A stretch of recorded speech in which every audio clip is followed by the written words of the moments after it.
Welcome to ACC Nation. That's Will Ogenin, and I'm Jim Quist. And our special guest writes about women's basketball and is the podcast host for the UConn blog. I'm sure a lot of ACC fans are excited to hear about that part. Has the NCAA WBB Substack View from the Top and is the bracketologist for Her Hoops Stats. Megan Gauer joins us to talk women's college basketball. Megan, thank you so much for joining us. Let's get right into it. This has been an exciting season so far. It didn't even start out slow. It just came crashing at us. Some of your takes so far from the season for what you've seen from everybody across the NCAA. Yeah, I think my biggest take so far is it feels like the floor is just kind of elevated a lot this season, really top to bottom. The play has been better. And I think that in a lot of ways we're seeing that, and that there's not that big of a gap between team number 1 and team number, I don't know, I'd say like 30. Yeah, South Carolina is back on top and undefeated, but I think we're seeing that March is probably going to be very exciting because I think there's going to be a lot of upsets and a lot of close games between that kind of group of teams that you would consider tournament caliber. So Megan, you just set yourself up for us asking you who you think is going to be upsetting who and who's got a better shot when it comes to March. But we'll get to that in just a few moments. Since you write about and talk about UConn, let's talk a little bit about UConn and this year, the kind of a recovery process health-wise, and the team is overall. How are they coming back together? How are they gelling this season? Yeah, I think, again, they've been ravaged by injuries. As you mentioned, I think they're up to 4, potentially 5 season-ending injuries on the roster, and they're certainly not alone in that. I know. I think we saw today TCU is like setting out a call for walk-on players because they're so injured. So many teams around the country dealing with that. But it feels like over the last, I would say, month and a half, UConn's kind of been able to recover from some of those injuries and really get rolling as they've gone into conference play, of beating up on the Big East opponents, even those that are kind of in the rankings pretty handedly. I think a big part of that has been their freshmen really kind of starting to catch on and playing at a high level, which is, again, something we're seeing in a lot of teams around the country. I just want to correct myself on something here very quickly. It's Her Hoop Stats. I put an extra S in there. It happens all the time. HerHoopStats.com. You want to check that out. Make it star it like I have on my computer, and follow Megan on X and get all the latest information. So also, and check out the bracketology page. In order to do that on herhoopstats.com, at the very top, what you want to do is you want to go across to Other, and then click on Other, first thing up, NCAA bracketology. And guess who's there? Well, we know because we're talking with her. And let's talk a little bit more about the people who are in the top 5 for a second here. We'll skip over the ACC school for just a moment. Let's talk a little bit about number 1, South Carolina, and how they're performing so far this season. It almost doesn't feel like a surprise anymore, sort of like it has in the past with UConn. It was always, okay, we expect UConn to be on top. Now it's a South Carolina thing. What do you see in this team? Yeah, I think it's a team that looks so much different than last year, and people maybe thought that it would take them a little bit to come together just because they lost that whole starting lineup from last year's team. But, I mean, they still have Camila Cardoso in the paint, which has really been their anchor. But the thing that stood out to me is their guards and the way they're shooting the three-point basketball right now, and their offense has really been high. I think they're averaging close to 90 points per game, which I don't think is true of last year's team, as good as they were. That wasn't their specialty. So I think they've been really solid in that. And taking out Pow in addition from Oregon has been huge for them in terms of growing that 3-point game. But yeah, they're right back on top, haven't missed a beat, and seem to be in position to stay there for a while. I think especially the way the SEC looks right now, I don't see them falling from that spot. Let's talk about the next team up in the top 25 this week, and that's Iowa.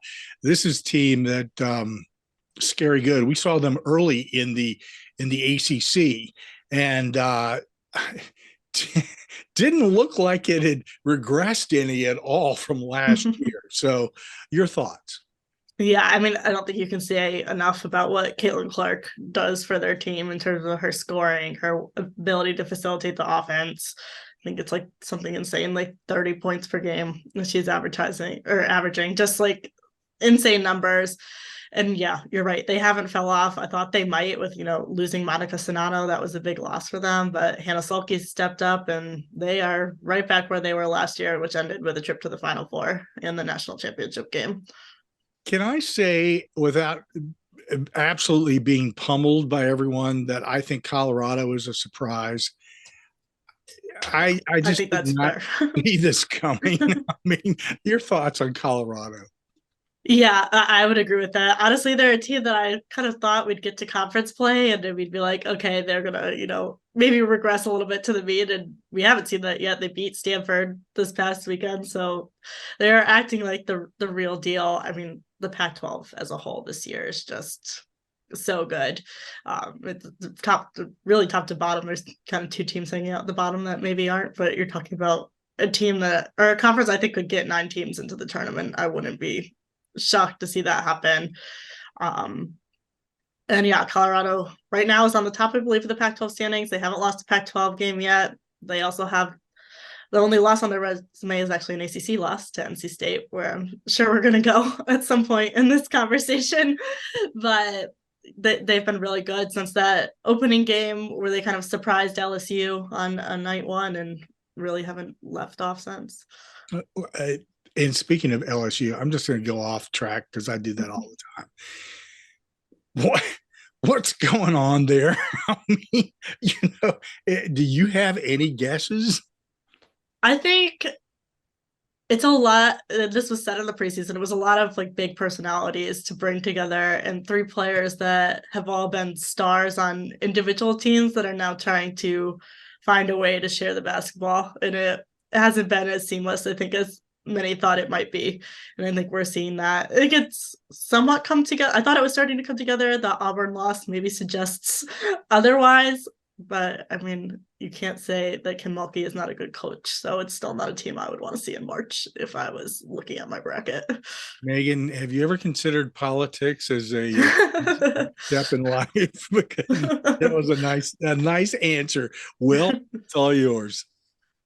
All right. So as we said, we're going to skip the ACC schools for a moment. I want to get in a little more to these Pac-12 schools. You talked about just how great the conference is, and we're seeing it with, UCLA and USC being ranked back to back. So what about just as a general, like let's start with UCLA. They up until the UCLA law or the USC loss had been undefeated. So just take a what this UCLA team is so good at. Yeah, I think it's a few things. I think it's a team that has a lot of experience in the backcourt with Charisma Osborne. She's been there. This is her 5th year now. Great guard, great rebounding guard for her size, especially. Great leadership there. And then they had a freshman class last year that was just so good. And I think you're seeing the evolution of that in this season. And then the big thing I think had them make this big jump is the addition of Lauren Betts in the front court. I think if you look at last year's team, the one hole was they didn't really have that presence down low, a center that could really compete with some of the country's best bigs, and now they have that in Betts, and it's kind of really allowed them to just put everything together. I still think they're the second best team in the country. Teams are going to lose games in Pac-12 play this year. No one's going to make it through that conference unscathed.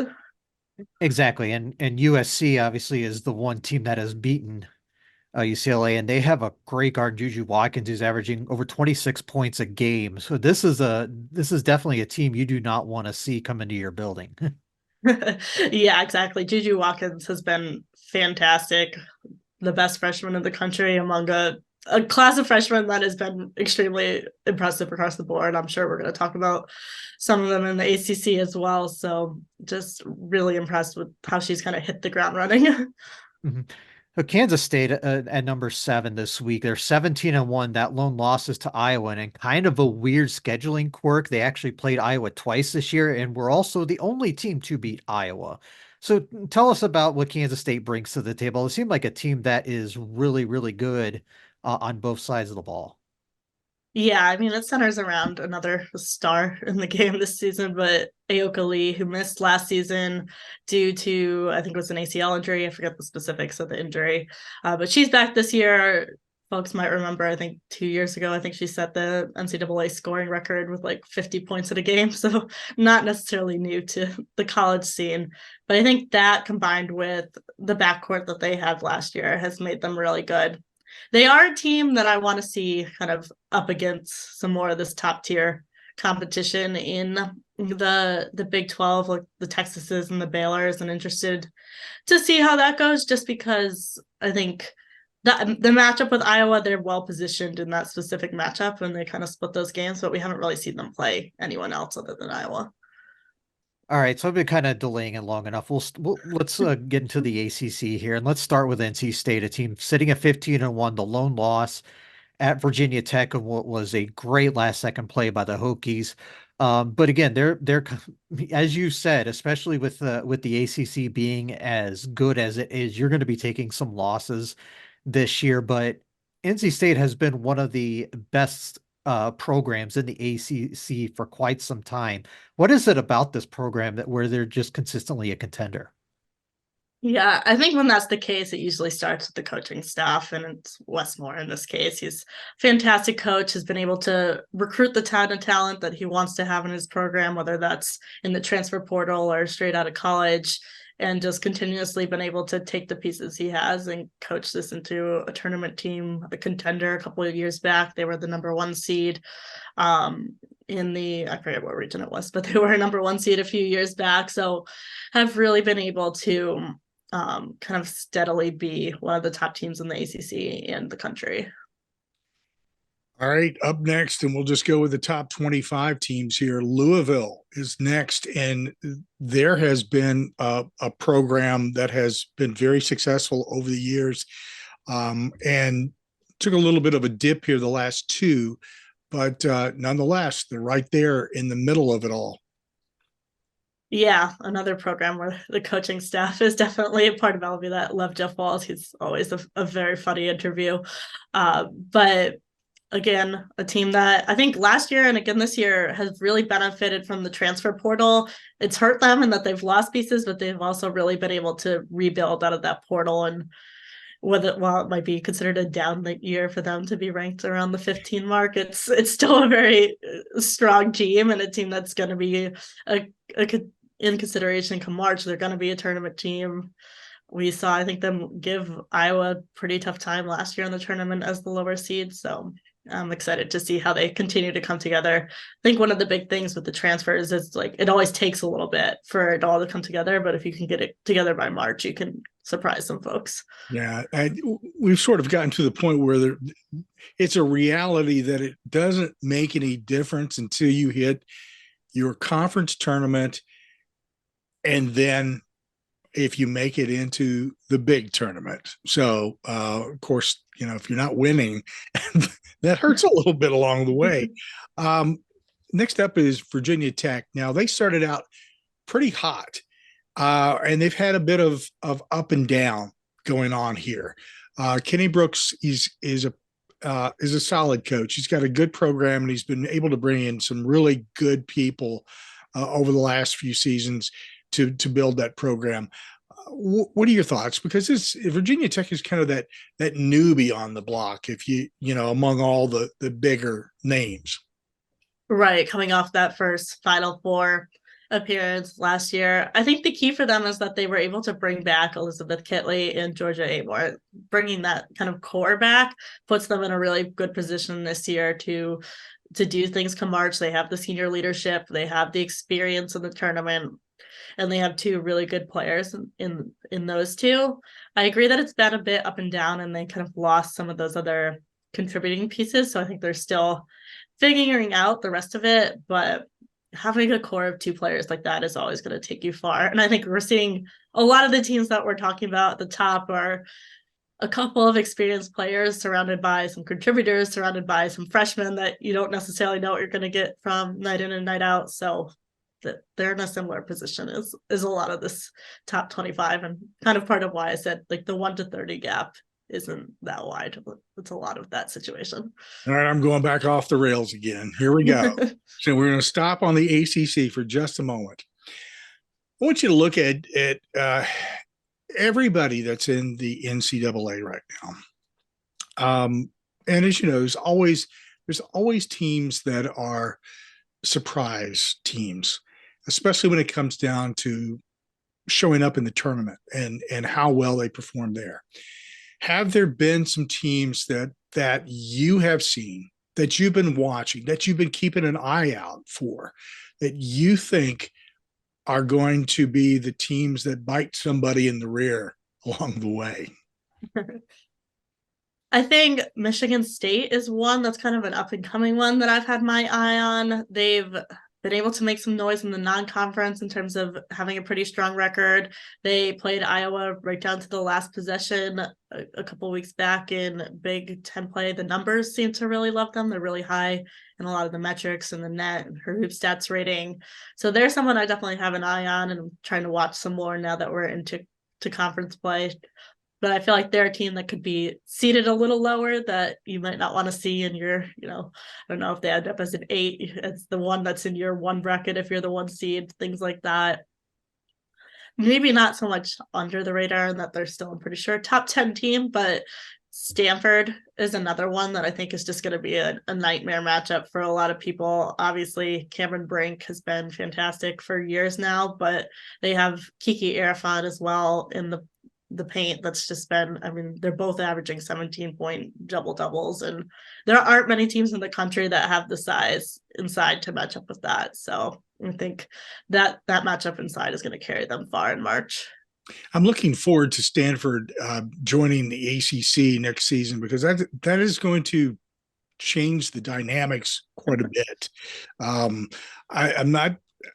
don't know enough about, or haven't seen enough of Cal or SMU to really know how they're going to be and how much they'll impact women's basketball, but definitely Stanford, that stands out. Let's get back into the ACC. The next team up is Florida State.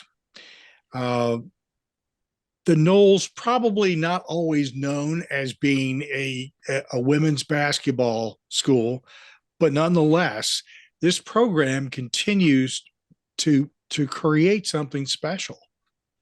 Yeah, a huge part of that right now is Tanaya Latson. She was, I think, freshman of the year last year. I'm pretty sure she won it. I don't know who else would have. And then has just continued kind of where she left off last year this season, and her ability to score for this team. She missed the NCAA tournament, unfortunately, with an injury, but hopefully we will see her in this year's one. I mean, they've just beat Virginia Tech this past weekend, I believe, and then North Carolina during the week. They just score the ball so well. Their defense definitely leaves something to be desired, but they can keep up on the offensive end with anyone in the country. Well, yeah, that's definitely true. Just looking at Florida State's schedule and seeing some of the numbers that have been put up on both sides of the ball, you can tell you're in for a shootout anytime they take the court. But Notre Dame is up next, and I think if I was to tell people, okay, outside of the usual suspects, your Caitlin Clarks, your Angel Reeses, and whatnot, there's one player I would recommend watching, and it would be Hannah Hidalgo from Notre Dame. 24 points, 7 rebounds, 5.5 assists, and close to 6 steals a game. That right there is about as all around good as you can get, and a lot of the reason Notre Dame is in the polls right now. Yeah, she has been fantastic from day one. That game against South Carolina in Paris on opening day, she came out and just exploded for them. They weren't really in that game, but the only reason they had a chance at being in that game as a freshman on opening day. So that's incredibly impressive. And yeah, I agree. I think without Olivia Miles, this team has struggled some, but she has been a big part of why they're still in the rankings, especially with Sonia Citroen also missing some time. They've just another team kind of decimated by injuries, but she's really been a bright spot in that. Yeah, the last team in the rankings in the ACC is at number 23, North Carolina, and they have been a bit up and down this year as well, sitting at 12-5, but they have a couple questionable losses on their schedule, noting the Florida Gulf Coast loss, but they've also lost to some of the big guns that we've talked about, Kansas State, South Carolina, UConn, and Florida State in the ACC. But what I see from this team is they're not a great shooting team, but they just somehow find a way to get it done. Yeah, and I think that starts on the defensive end. We talked about Florida State being so good on offense. This team is really good defensively and is able to keep themselves in games with that. I think even against South Carolina, they were really in that game until the fourth quarter because of their defense, and I thought was really impressed with their ability to slow down the South Carolina offense, probably better than we've seen any other team do so far this season. And they find ways to score the basketball. Deja Kelly, when she's on, can score really well. So they just need to find some more consistency, I think, on the offensive end to be able to really put it together. But their defense is going to hold it down against most teams. I'm going to pull a gem here and go off the board a little bit, and I want to ask you about a team that's at the bottom of the rankings at number 25, and that's UNLV, because when you look at a team that is dominating their conference, that's the one. I saw earlier they've won 29 straight Mountain West games, which shows just how good they've been over the last couple of years. What about this? Is it about this UNLV team that makes them so good? Yeah, honestly, I haven't watched a ton of them yet. I did watch some of that Seton Hall game where they got kind of pummeled and they really struggled in that one. But I mean, they're just have the talent, I think, to be on top of the Mountain West, and that's the big thing is that they've got the talent advantage there, so they're able to cruise through conference play. They probably have a solid enough resume to be an at-large bid, but they're not going to be I don't think they're going to be a 7-8 seed the way some people I think thought they would. Kind of when they were undefeated, that Seton Hall loss hurts them a little bit, and there's just not enough quality wins in the Mountain West to end there. But I do think if they were to lose the championship game in the Mountain West, they'd probably sneak in at 11.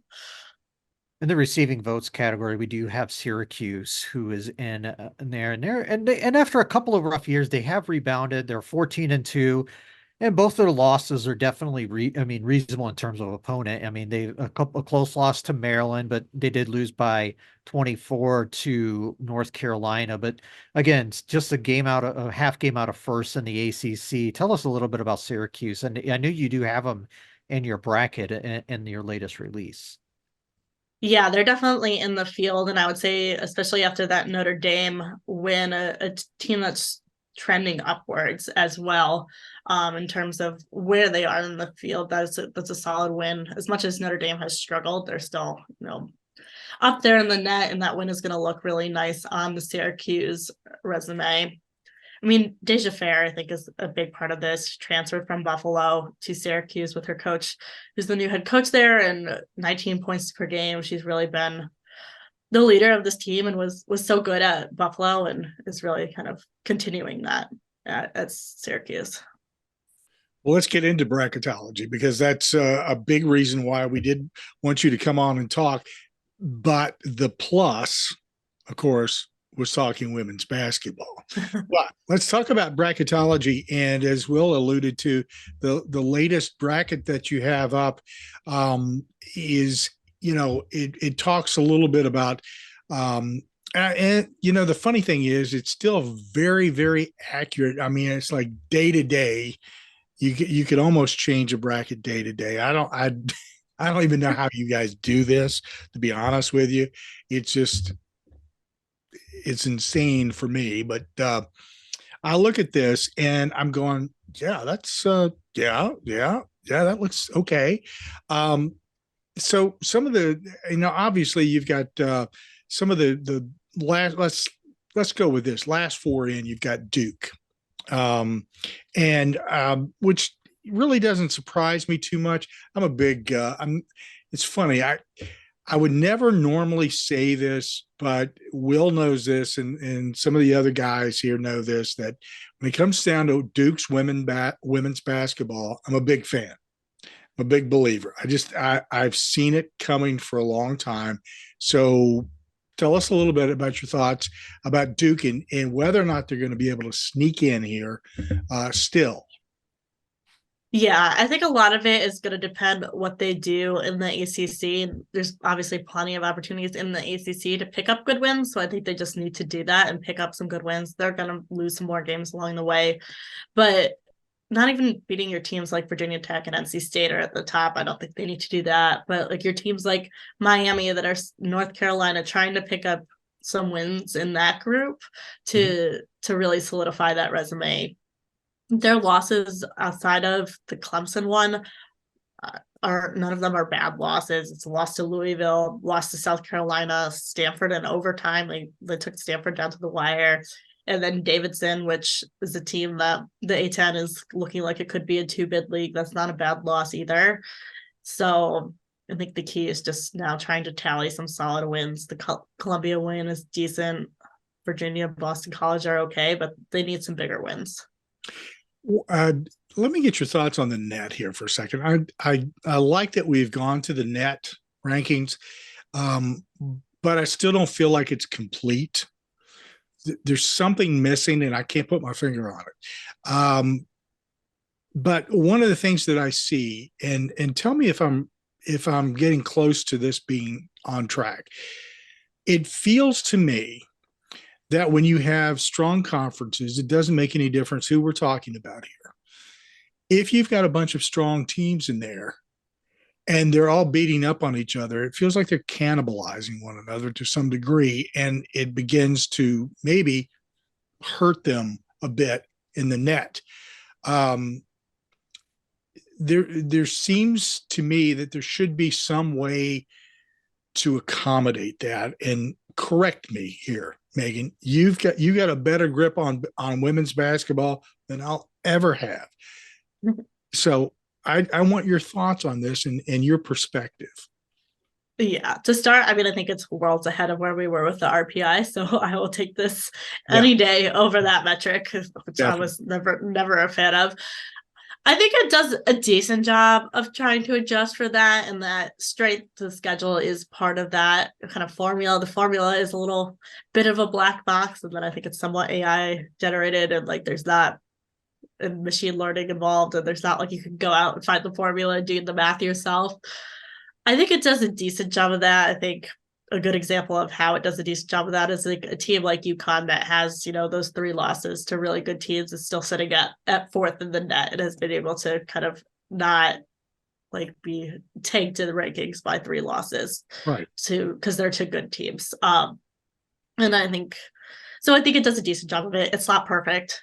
I don't really know that you could get to a perfect measure, but I feel like when I look at the net, I feel like it does a decent job. I feel like there's no one that I'm like, wow, they seem way too low or we're way too high necessarily. It feels like it does a pretty good job, and it'll even things out in conference play too. I think during conference play, I often feel like it doesn't necessarily do a great job because it can reward teams that are beating up on the bottom teams by 50-point wins. But I think conference play tends to adjust for that by the time we get to March, and it really matters.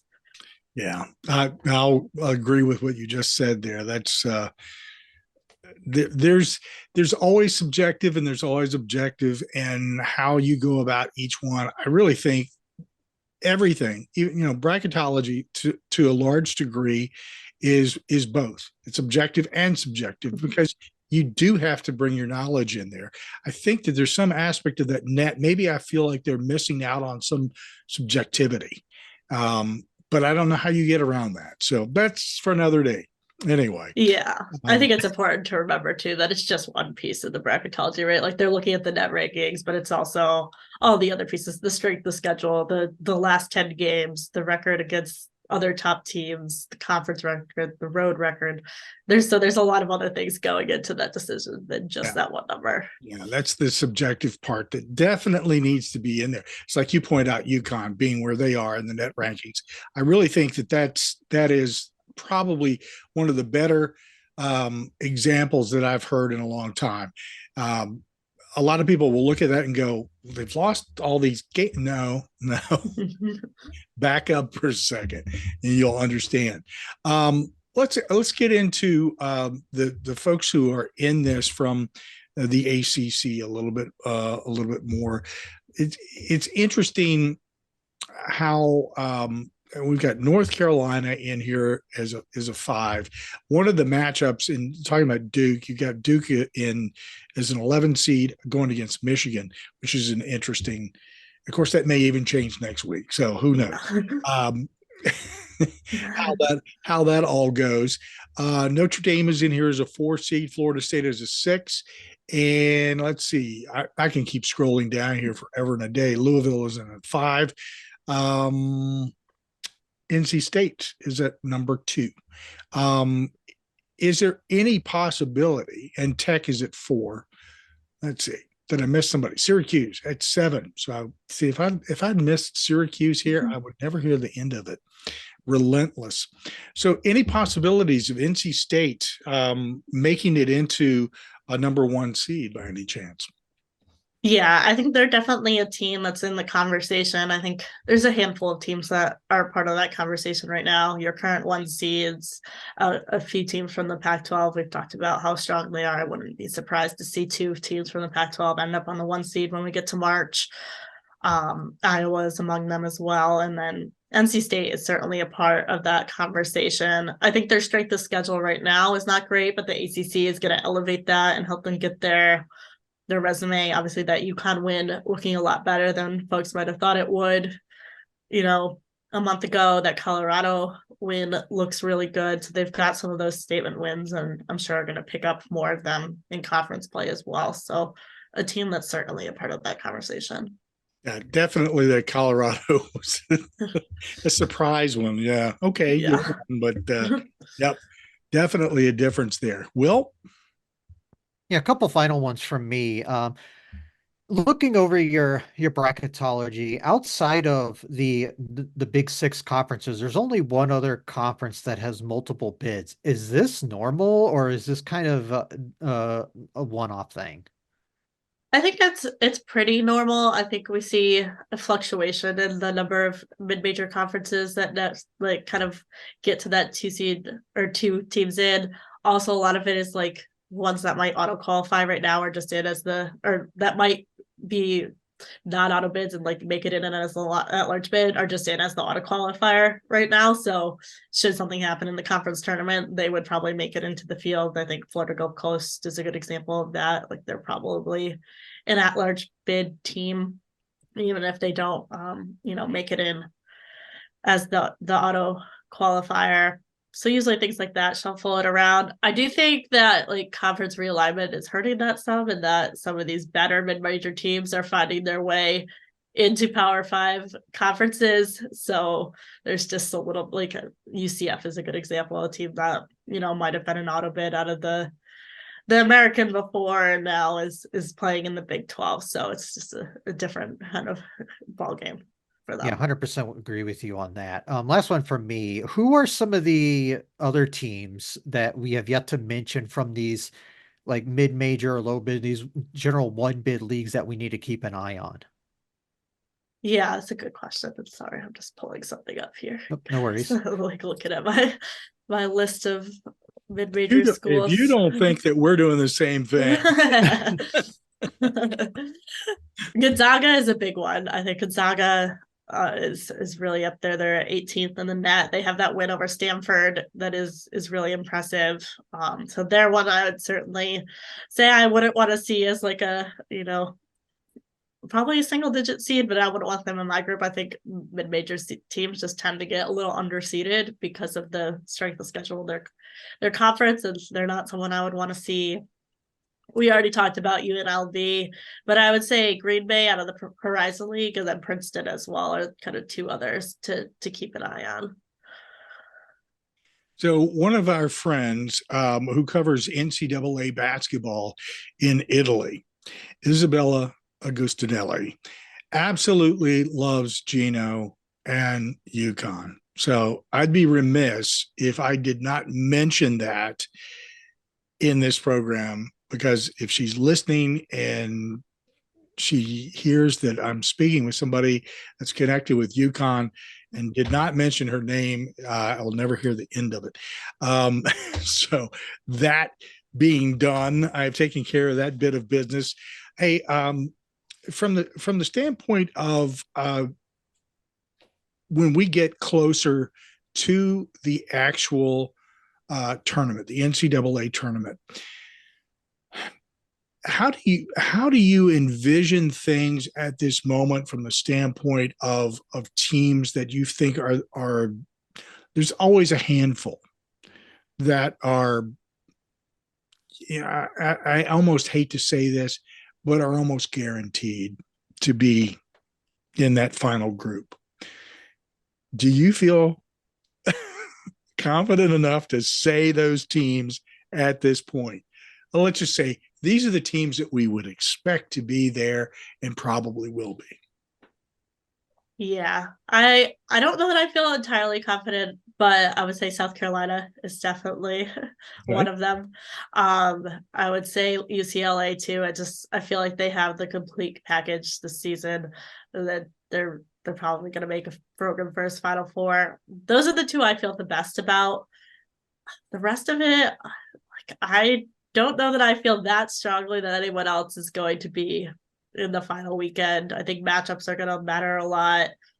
I think if I had to pick someone else, honestly, people might be surprised if they listen to me talk to hear me say Iowa, because I usually am not a fan of like saying that a team with that level of defense is going to make it to the final weekend. But I think if they draw the right matchups, that they are a team that could do it, just because of how good Caitlin Clark is and how hard she is to guard.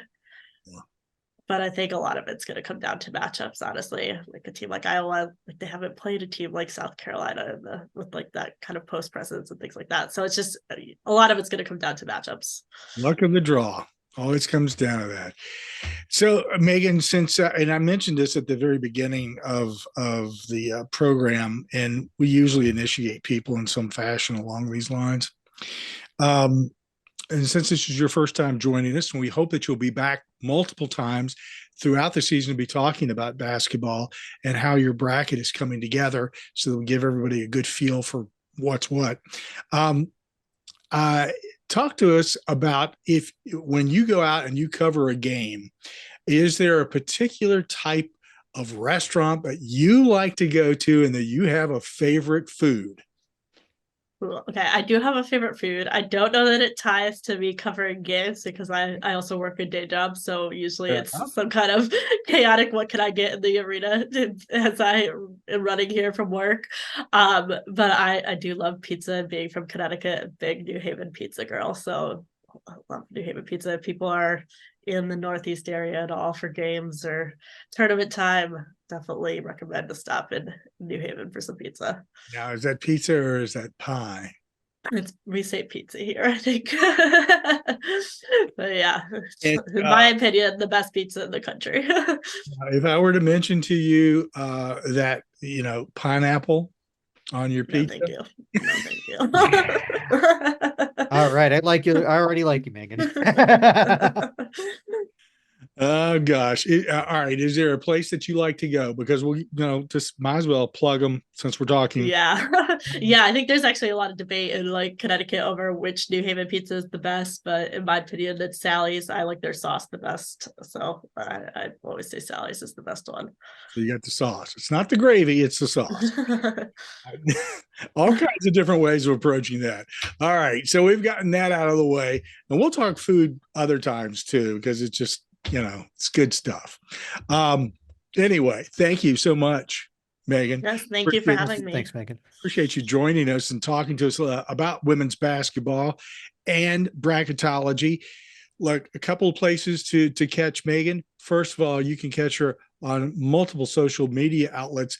You're not only on X, but you're also on mostly X for basketball. I'm on Instagram, but I don't really use it for anything basketball related. So just Twitter or X. I still call it Twitter.